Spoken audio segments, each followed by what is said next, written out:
जब भी कोई स्टूडेंट सीएफए लेवल 1 की प्रिपरेशन स्टार्ट करता है या करने वाला होता है तो उसका एक छोटा सा डाउट होता है कि सर मैं ये सीएफए के जो 10 सब्जेक्ट्स हैं इनको किस ऑर्डर में पढूं। देखो वैसे तो कोई राइट या रॉन्ग ऑर्डर नहीं होता, आप चाहो तो सीएफए करिकुलम में जिस ऑर्डर में दिया हुआ है आप उस ऑर्डर में भी पढ़ सकते हो, लेकिन एक इफेक्टिव सीक्वेंस प्लान, एक इफेक्टिव स्टडी प्लान वो होता है जो टॉपिक की डिफिकल्टी, उसका एग्जाम वेटेज और उसके लिंकेज को ध्यान में रखते हुए बनाया जाए। तो मैं आपको बताता हूँ मेरे हिसाब से क्या स्टडी ऑर्डर है, लेकिन आप सबसे पहले इस रील को सेव कर लो क्योंकि ये बहुत काम आने वाली है आपको आपके फ्यूचर में। देखो सबसे पहले क्वांट उठाओ, यहाँ पर time value of money, present value, future value, statistics, data decision making, ये जो कोर कंसेप्ट्स आप पढ़ोगे ना ये आपको इक्विटी, पोर्टफोलियो मैनेजमेंट, डेरिवेटिव्स में बहुत मदद करेंगे। प्लस क्वांट करते समय आपकी कैलकुलेटर पे ग्रिप बहुत स्ट्रांग होगी जो कि बहुत बड़ी रिक्वायरमेंट है। सेकेंड, आप अकाउंटिंग के फंडामेंटल्स को समझने के लिए, उसको और एडवांस में पढ़ने के लिए एफएसए से स्टार्ट करो, जिसमें आप balance sheet, income statement, cash flow statement, multiple special transactions, financial reporting,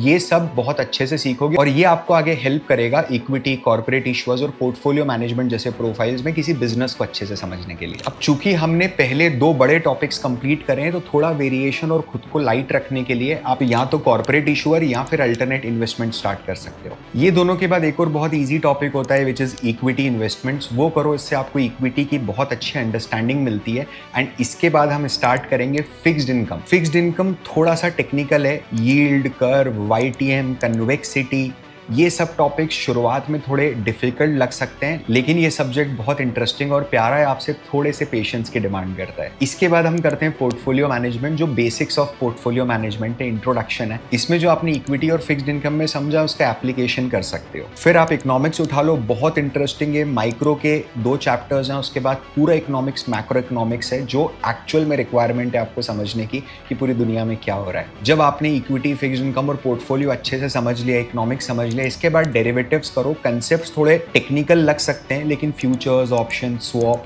ये ऐसी चीजें जो रोजमर्रा में आपके साथ हो रही है, आप आराम से कनेक्ट कर जाओगे। एंड सबसे लास्ट में एथिक्स करो। ये दिखने में बहुत छोटा सा लगता है बट ये सबसे शरारती है एंड ये सबसे ट्रिकी है। एक बात बताऊं, आप किस ऑर्डर में पढ़ रहे हो इससे बहुत ज्यादा इंपॉर्टेंट है कि आप रेगुलर बेसिस पे अपने कंसेप्ट्स के रिवीजन करो एंड एमसीक्यूज की रेगुलर प्रैक्टिस करते रहो। अगर आप ये सब चीजें अच्छे से कर लेते हो तो बहुत हाई प्रोबेबिलिटी हो जाएगी that you will be clearing CFA level 1 with flying colours. अगर आपके सीएफए से रिलेटेड कुछ क्वेश्चन है तो कमेंट में डालो, मैं कोशिश करूंगा अगली रील्स में उनको कवर करने की। तब तक के लिए this is Parth Verma signing of.